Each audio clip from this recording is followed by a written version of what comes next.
Derechos indígenas en los juzgados, un análisis de campo judicial oaxaqueño en la región Mije, el derecho de los indígenas a considerar un sistema político propio y su brecha de implementación, el caso de Santa María Peñoles, por ejemplo, la justicialidad en derechos indígenas en juzgados y tribunales oaxaqueños, como artículo en la revista del Tribunal Superior de Justicia. Tiene algunos también capítulos de libros, como los efectos del Poder Judicial en San Juan Socón, México, voto universal por tejido social, Santiago Quiavicuzas, un caso de excepción, declinación de la competencia federal en la jurisdicción indígena, también en el libro de Santiago Bastos y María Teresa Sierra, Pueblos Indígenas del Estado de México, de 2017, es el libro más reciente. El otro también, el más reciente, es un libro publicado en Brasil, en la Universidad Federal de Santa Catarina, y también en 2013, Oaxaca, un paso atrás, reforma neoliberal y regresión en el reconocimiento de derechos autonómicos de los pueblos indígenas, el caso de Tlahuitoltepec, en el libro de María Teresa Sierra y Aida Hernández y Raquel Sieder, que yo tuve la fortuna de reseñar para la revista Derechos Humanos México, en el libro de las reformas multiculturales al fin del reconocimiento, justicia, pueblos indígenas y violencia en México y Guatemala. Es una publicación de Ciesas y Flaxo de 2013. Actualmente, el doctor Juan Carlos es el coordinador de asesores del director general del Instituto Nacional de Pueblos Indígenas. Entonces vamos a escuchar su intervención en los temas que nos va a abordar, relacionados precisamente con el tema, este tema que tiene que ver con tribunales y justicia indígena. Doctor, por favor. Muchas gracias por la amplia presentación y por la invitación al CENADE. Muchas gracias a ustedes también por estar aquí presentes esta tarde. Lo que yo quisiera hacer de manera breve es algunas reflexiones sobre, digamos, la razón de ser de los derechos o de la constitucionalización de los derechos de los pueblos indígenas, y luego cuál es el obstáculo o los límites que tiene este reconocimiento para tener eficacia. Es decir, son derechos vigentes pero de difícil eficacia. Ahí quisiera lanzar una hipótesis y después hablar un poco de qué es lo que la intervención de los tribunales ha posibilitado para dar justamente contenido a los derechos que están reconocidos a los pueblos indígenas. Digamos que la norma constitucional tiene un reconocimiento bastante amplio en su artículo segundo, y si relacionamos el artículo primero de los derechos humanos con el convenio 169 de la OIT, hay un reconocimiento bastante amplio de ciertos derechos que tienen una particularidad, una primera particularidad de la que quisiera hablar, que es su carácter colectivo. Es decir, a diferencia de los derechos humanos liberales que se han venido desarrollando, sobre todo para dar potestades a los individuos frente al soberano, frente al Estado, los derechos de los pueblos indígenas van reconociendo potestades a un sujeto colectivo para que los ejerza frente al Estado. Pero la particularidad es que al reconocer estos derechos colectivos, hay entidades públicas de esos pueblos que ejercen ya no un derecho, sino una potestad sobre sus propios individuos. Este carácter le da una particularidad específica a los pueblos indígenas.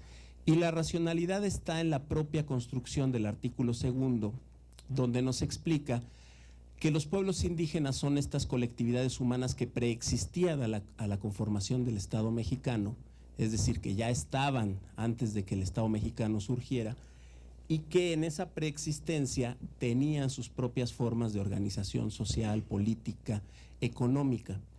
Por lo tanto, el reconocimiento, si ustedes me lo permiten, y si uno se va a hacer un poco exégesis de la norma y se va a las exposiciones de motivos o la parte preambular de los instrumentos internacionales donde se reconoce, Lo que podemos asumir fundamentalmente es que hay dos motivaciones, dos grandes motivaciones. Una tiene que ver con un principio de justicia.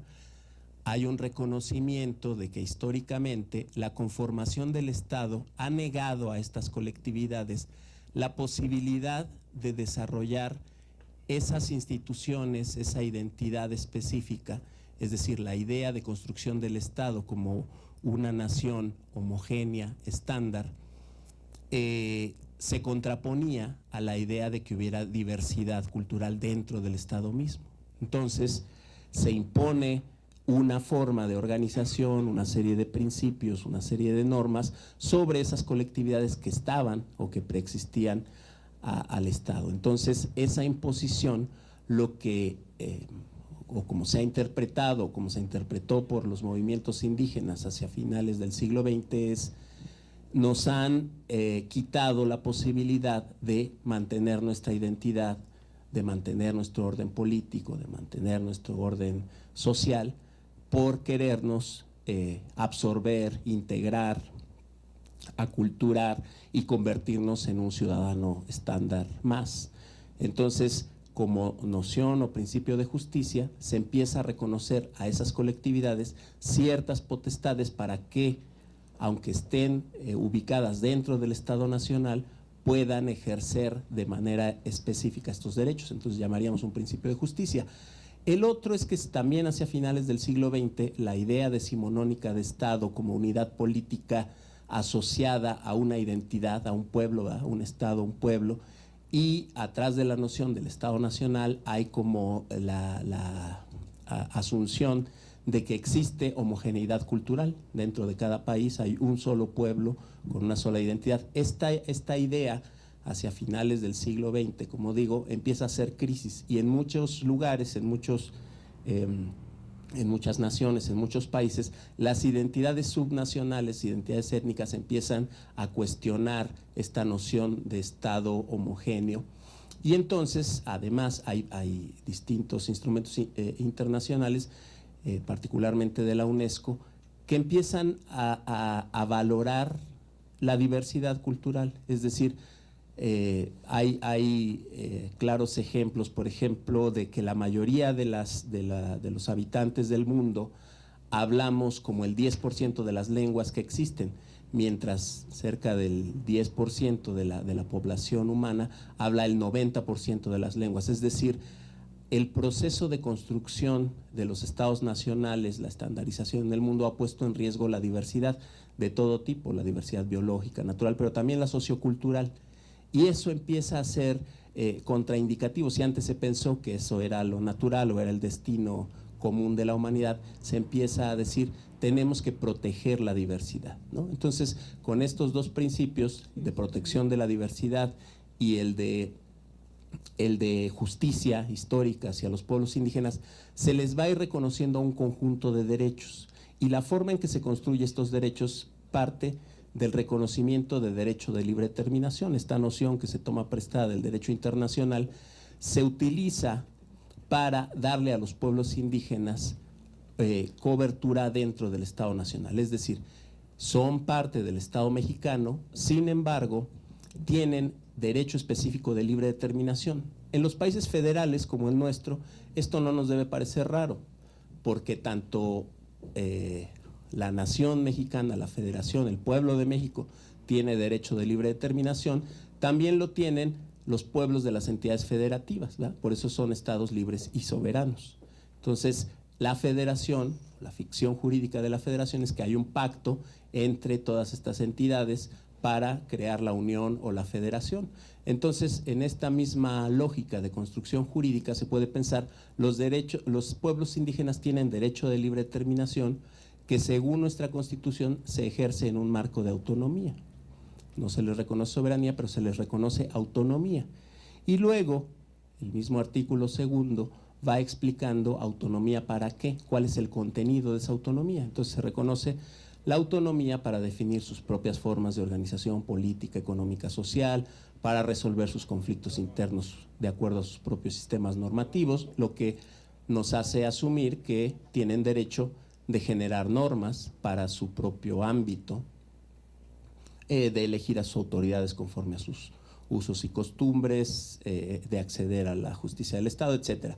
Hay un conjunto de derechos asociados a ese principio o a ese derecho, principio de libre determinación que se asume como autonomía.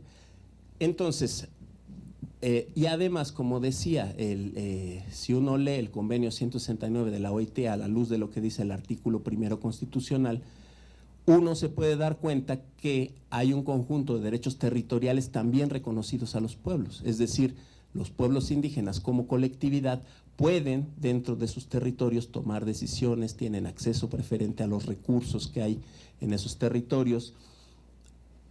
Si uno va leyendo desde esta perspectiva toda esa construcción de derechos colectivos a los pueblos indígenas para definir sus formas de organización política, para crear sus normas, para aplicar sus normas a la resolución de sus conflictos y para proteger o se reconoce la relación de la colectividad con el territorio, uno puede ver que lo que se está reconociendo es una entidad política, es una entidad con un carácter político que tiene que entrar en el marco de la organización federal. Por eso durante la discusión de San Andrés Larraínzar y todas estas, en el marco que se dieron estas discusiones que derivaron en el actual artículo segundo constitucional, después de un proceso largo que no viene al caso rememorar en este momento, pero digamos, después de ese proceso, lo que queda plasmado en la Constitución implicaba el reconocimiento de un cuarto nivel de gobierno. Se habló mucho de que la comunidad indígena era un nivel más de gobierno.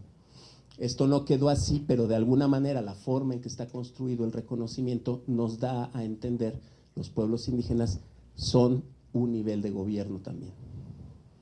¿Cuál es el problema para ejercer estos derechos que, así explicados, parece que tienen un carácter muy amplio?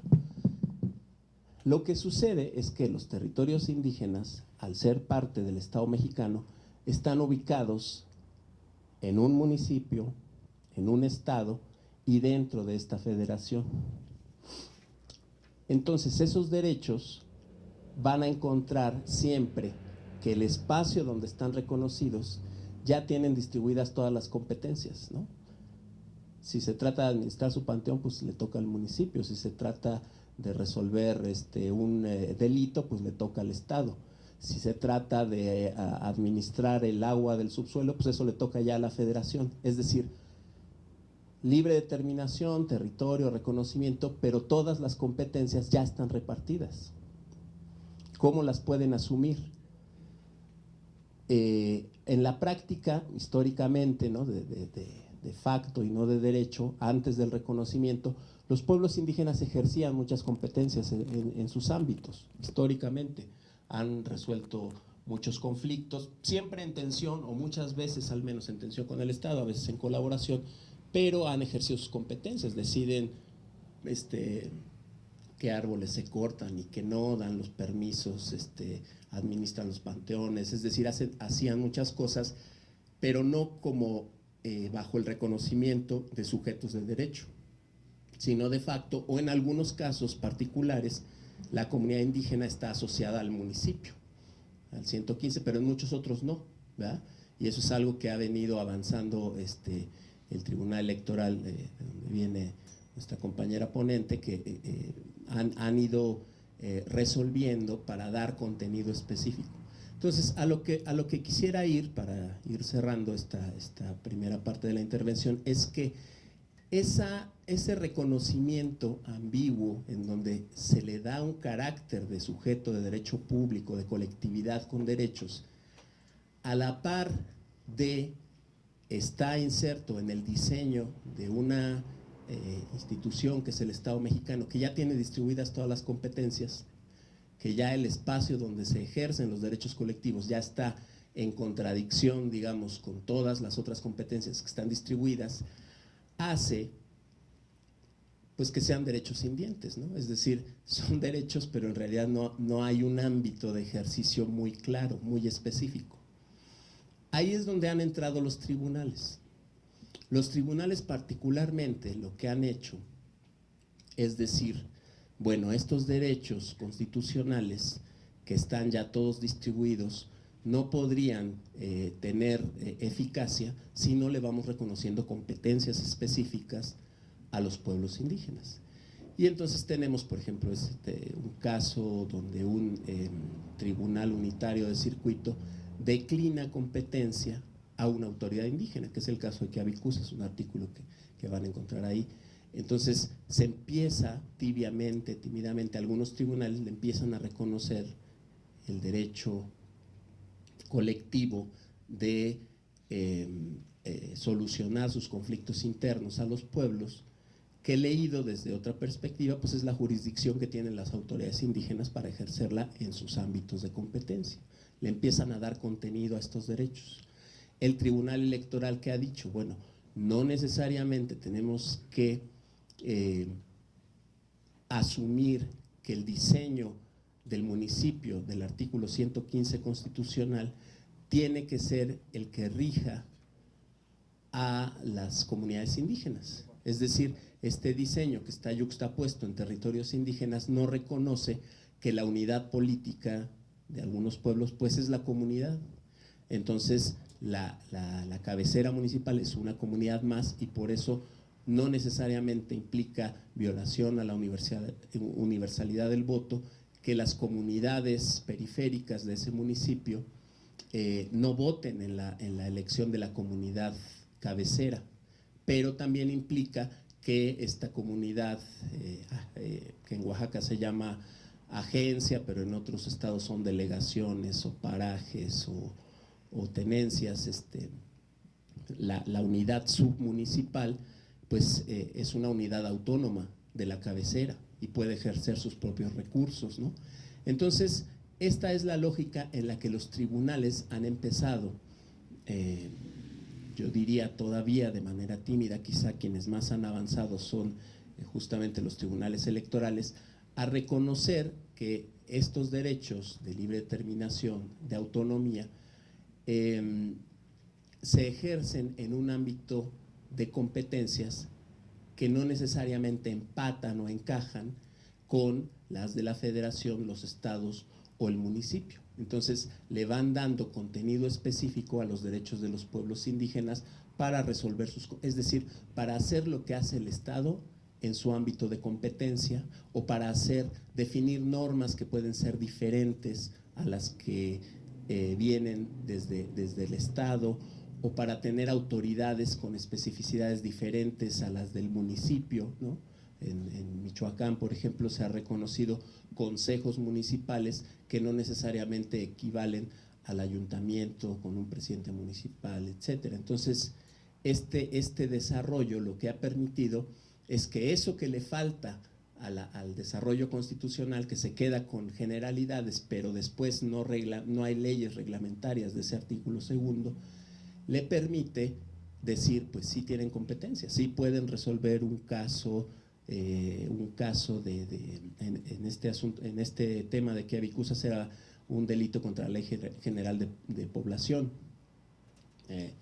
A lo mejor después les cuento un poco más el caso, pero en esa cuestión específica, lo que resolvió el Tribunal Unitario de Circuito es las autoridades indígenas tienen mejor competencia, mejores facultades y normas para resolver este asunto que aquí al Poder Judicial de la Federación se le está haciendo bolas o está resolviendo de manera muy injusta. Entonces, ese desarrollo específico es lo que ha permitido que los tribunales le den contenido a los derechos de los pueblos indígenas. Entonces, por ahorita la dejo aquí y después vamos platicando más. Muchas gracias, Juan Carlos. Todos los ponentes tienen en su mesa unas hojitas para que si tienen alguna pregunta, algún cuestionamiento o alguna aclaración de alguna de los temas que se están abordando, los ponentes al término de sus ponencias van a contestar amablemente sus requerimientos. Entonces, por si quieren hacer alguna pregunta a nuestro ponente primero, pues háganlo de una vez para que una persona de aquí de la oficina pues las recoge y las vayamos integrando para que, terminado la siguiente exposición, también demos respuesta a estas preguntas y amplíen los ponentes el tema que están tratando. Vamos a continuar ahora con la siguiente intervención de Ana Claudia Martínez Cutiño. Ella es feminista, abogada egresada de la maestría en Derecho Internacional del Instituto Tecnológico y de Estudios Superiores de Monterrey. Dentro de su trayectoria profesional destaca que trabajó como abogada defensora y posteriormente fue directora ejecutiva en la Organización Civil de Promoción y Defensa de los Derechos Humanos, el CADAC, en Monterrey, Nuevo León. También fue asesora jurídica del magistrado Carlos Arenas Batis en el Tribunal Superior de Justicia del Estado de Nuevo León, en la Cuarta Sala Penal. De la misma manera, secretaria auxiliar de la ponencia del entonces magistrado presidente Marco Antonio Zavala Redondo en la Sala Regional de Monterrey del Tribunal Electoral del Poder Judicial de la Federación.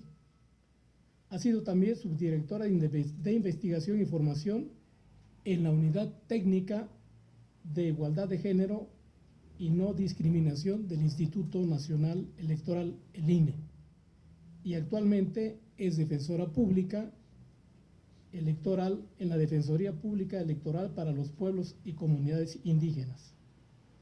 De la misma manera, como yo comentaba, además de tener experiencias prácticas, como vimos en el primer currículum, también aquí, además de su actividad práctica, digamos, en casos concretos, que es de lo que nos va a hablar también Ana Claudia, en el ámbito académico ha sido profesora impartiendo las materias Teoría Política del Estado y Derecho Internacional de los Derechos Humanos en los niveles de licenciatura y maestría en el Instituto Tecnológico y de Estudios Superiores de Monterrey, y es autora también de diversos artículos y columnas periodísticas relacionadas con temas de género y los derechos políticos electorales. Entonces vamos a escuchar atentamente la intervención de Ana Claudia Martínez Cutiño. Por favor. Gracias, doctor. Primero agradecer mucho la invitación al Senade y por supuesto a ustedes por estar aquí atentos. Voy a tratar de que mi charla sea lo más amena posible, pero de repente puede tornarse un poco tedioso estos temas que a lo mejor voy a tocar, que pueden ser un poco técnicos, jurídicos, y tal vez será como un poco más familiar para quienes tengan formación de abogadas, abogados, y tal vez un poco menos familiar para los que no, pero trataré de hacerlo lo más sencillo posible. Primero quisiera decirles un poco de lo que es la Defensoría Pública Electoral para Pueblos y Comunidades Indígenas, porque igual muy poca gente lo conoce. Es un órgano relativamente nuevo, se creó hace 3 años aproximadamente, un poquito más. Es un órgano que de alguna manera depende del Tribunal Electoral del Poder Judicial de la Federación, aunque tenemos independencia técnica para actuar y para hacer nuestra labor. Nuestra labor básicamente es dar asesoría y defensa legal, o sea, litigio legal propiamente a pueblos y comunidades indígenas y sus integrantes. Es decir, acuden a nosotras colectivos, a lo mejor 5, 6, 7, 15 personas de algún pueblo indígena, o también acuden personas en lo individual buscando que los apoyemos. Los requisitos son que el tema o el problema que se presente sea materia electoral y que que la persona se autoescriba indígena, ¿no? Básicamente esos son los criterios para otorgar la defensa. Somos nada más 9 defensoras y defensores en el país. Y digo en el país porque tenemos asuntos de casi toda la República. A lo mejor habrá estados donde solo tengamos uno, y estará Oaxaca, donde el 40% de nuestros asuntos están, ¿no? Hay oficinas en Oaxaca, hay una oficina en Guadalajara y una oficina aquí en la Ciudad de México. Entonces, a partir de la experiencia que he tenido en la Defensoría Pública Electoral, a mí me gustaría explicar un poquito de algunos asuntos que hemos llevado en donde los tribunales electorales han, desde mi punto de vista, ampliado e interpretado los derechos que ya mencionó muy atinadamente el doctor, los derechos colectivos, pero también un poco también los derechos individuales electorales que tienen las personas indígenas, ¿no? Y lo podría yo dividir en dos sistemas, si lo podemos ver así, ¿no? El sistema de partidos políticos y el sistema o los sistemas normativos internos, porque hemos llevado asuntos en ambos aspectos. En el primero, se me ocurrían 3 ejemplos que tal vez sean como emblemáticos y a lo mejor un poco más fáciles de entender. Uno, el primer tema es derechos de participación política para el ejercicio del voto pasivo, es decir, para quienes se postulan como candidatos y candidatas. El segundo, el tema de representación indígena ante ayuntamientos. Y el tercero, algo que se ha desarrollado en torno a consultas para los enlaces administrativos de los ayuntamientos y las alcaldías, ¿no? Te voy a explicar un poquito, ¿no?, de cada uno. Y en el sistema normativo indígena, también platicarles un poquito de tema de transferencia directa de recursos, que también han sido asuntos que se han conocido en los tribunales electorales, de cambio de régimen de elección, o sea, cambiar de sistemas de partidos políticos a sistema normativo interno, y un tema de universalidad del voto, que aquí ya adelantó un poco el doctor. Bueno, en cuanto al sistema de partidos y el primero, derechos de participación política.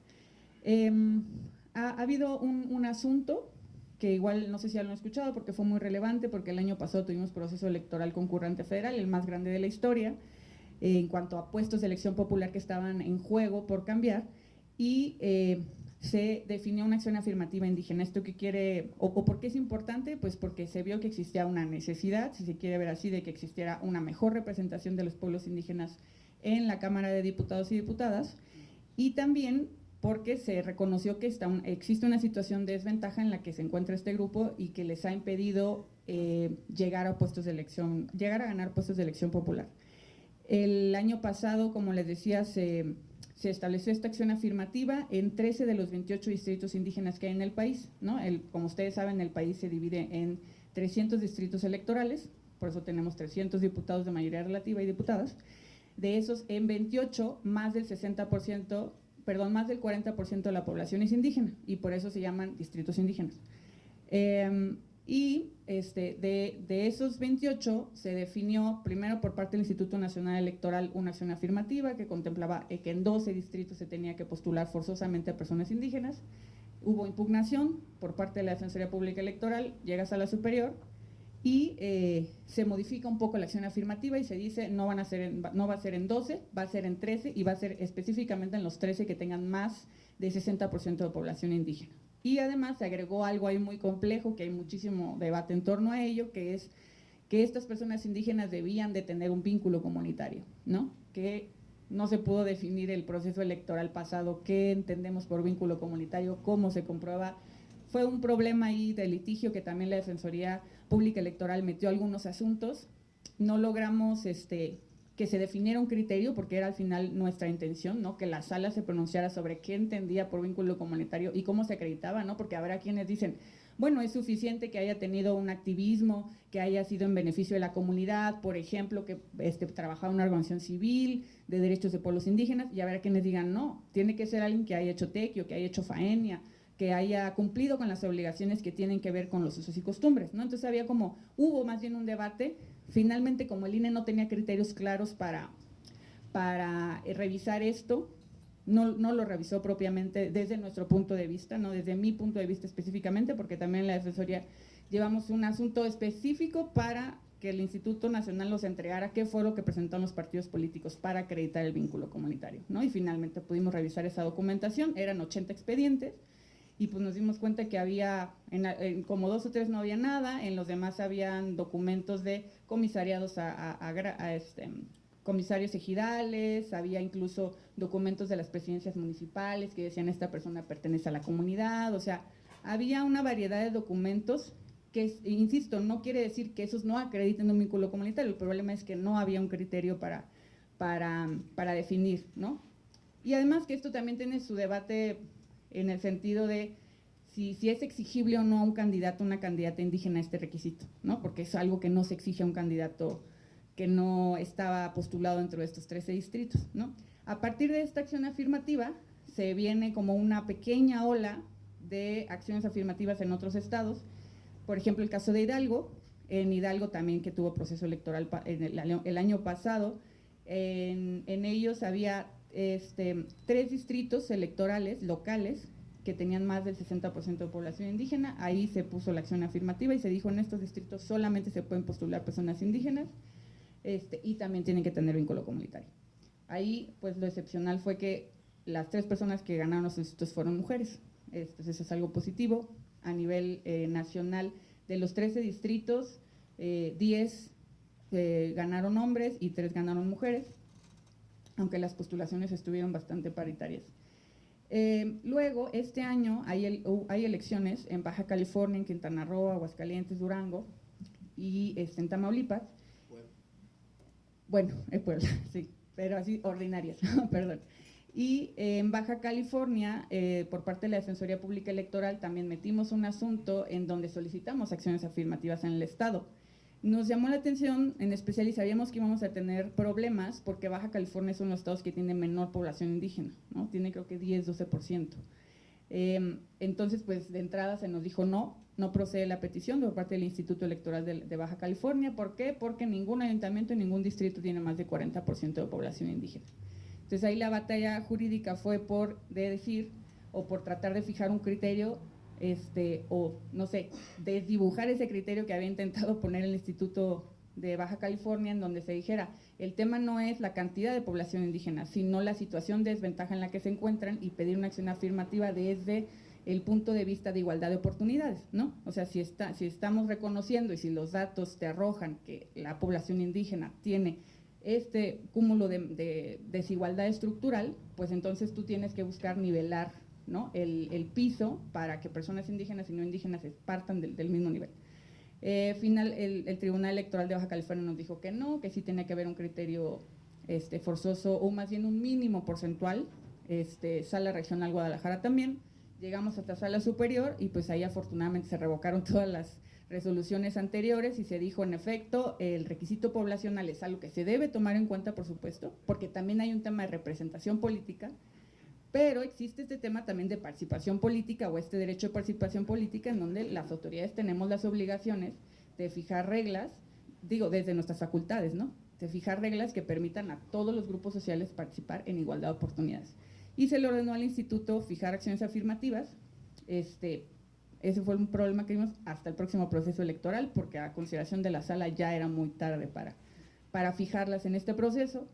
Quedaba un poco menos de un mes para el registro de candidaturas. Desde mi punto de vista no era tampoco el tiempo, pero bueno, así se definió.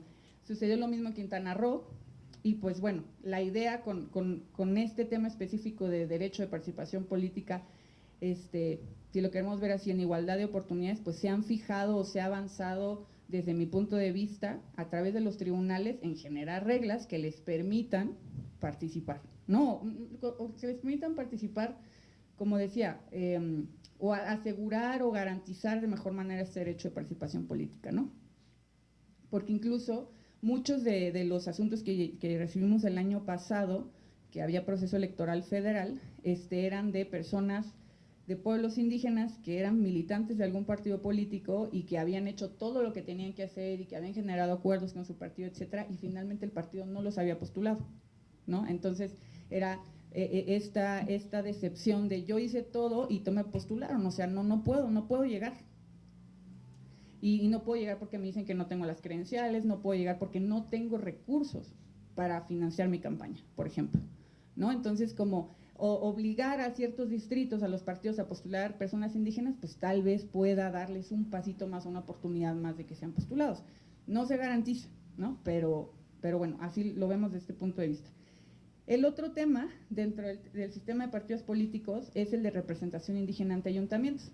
El artículo 2 de la Constitución Federal reconoce el derecho de los pueblos indígenas a contar con un representante, bueno, no dice a contar con representación indígena ante los ayuntamientos y alcaldías que tengan población indígena, así.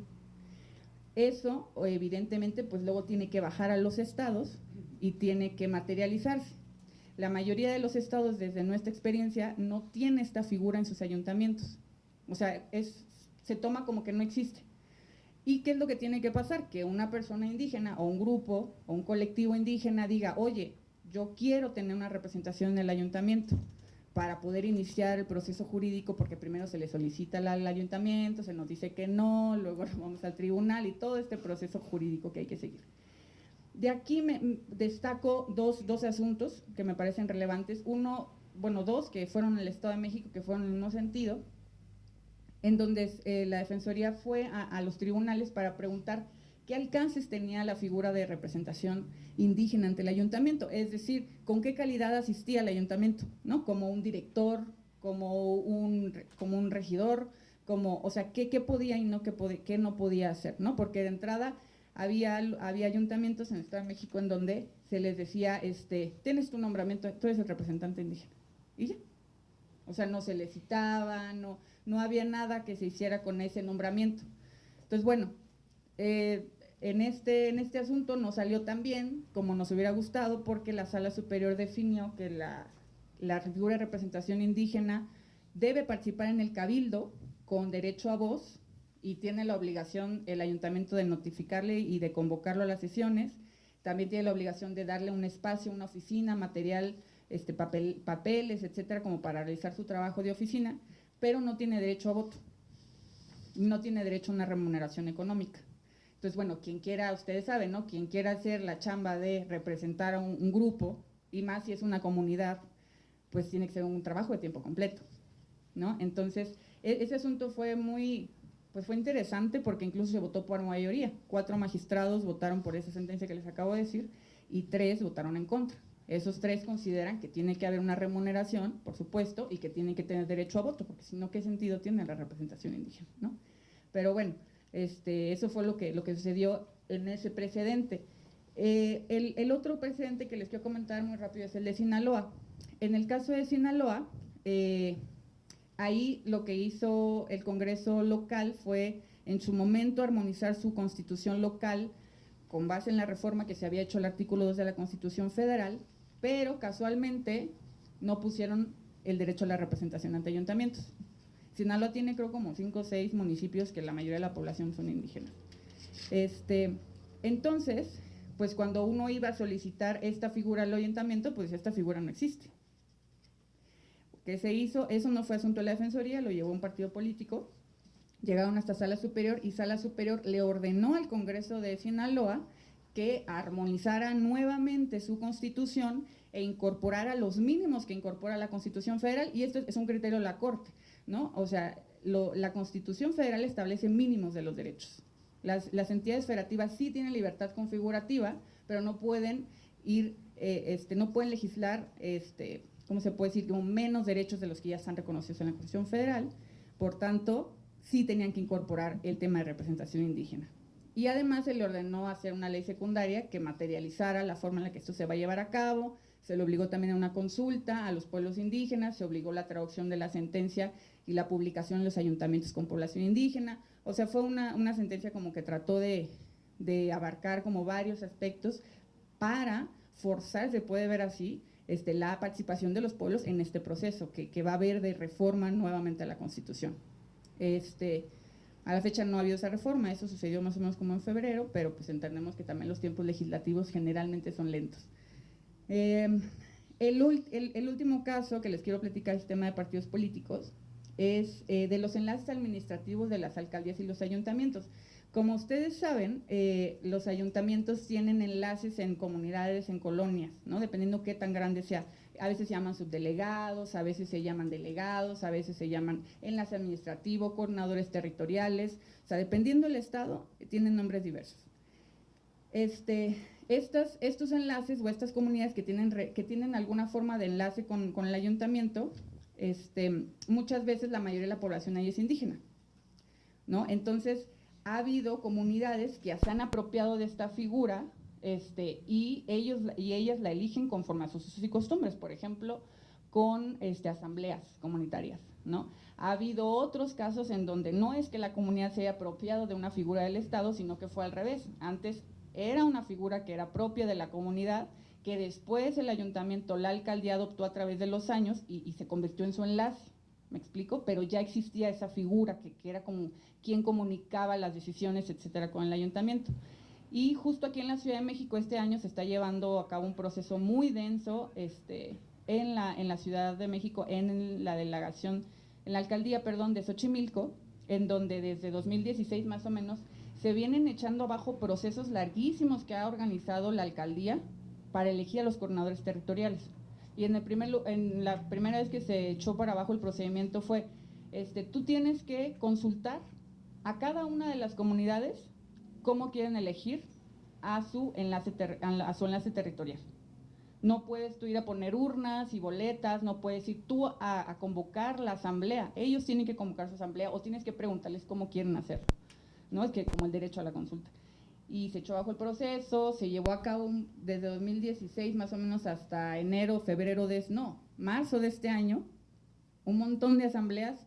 ¿Y qué creen? Se echaron abajo otra vez esas asambleas que se han llevado a cabo ya de más de un año, porque se demostró por parte de varios pueblos de Xochimilco que esas asambleas pues estaban viciadas, ¿no? Y uno podía ver los videos de las supuestas asambleas en donde llegaban las autoridades de la alcaldía, del instituto, y bueno, aquí vamos a votar por coordinador territorial, ¿verdad? Sí.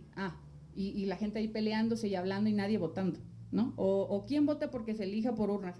Sí, 1, 2, sí, ya, mayoría, así. Entonces, esas asambleas ficticias eran las que estaban celebrando y por eso, bueno, finalmente un tribunal electoral fue el que echó abajo todo este proceso, ordenó que se volviera a empezar y ahora el debate está, y esos sí son asuntos que está llevando la Defensoría, porque en esa sentencia se dice que si bien se tiene que empezar el proceso otra vez, se tiene que involucrar realmente a las autoridades tradicionales, en donde hay autoridades tradicionales todavía, porque hay lugares en donde ni siquiera las tienen reconocidas, o sea, en unos pueblos, también se dice que forzosamente se tiene que elegir una figura que es coordinador territorial, que es unipersonal, pero hay pueblos que dicen, yo no quiero un coordinador territorial, yo quiero un consejo.